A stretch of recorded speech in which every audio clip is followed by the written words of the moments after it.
อย่าเก่งใส่กระเจ้า อย่าเห็นนะ กระเจ้าก็เฮ็ดตามหน้าที่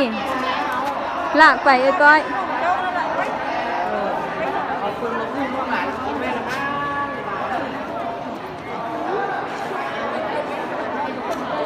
กระเจ้าก็เฮ็ดตามหน้าที่กระเจ้าเนาะ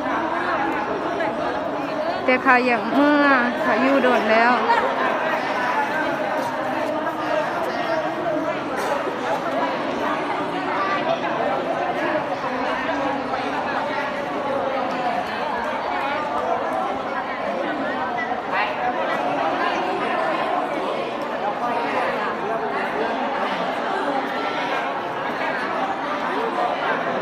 อยู่ในบ่สงบ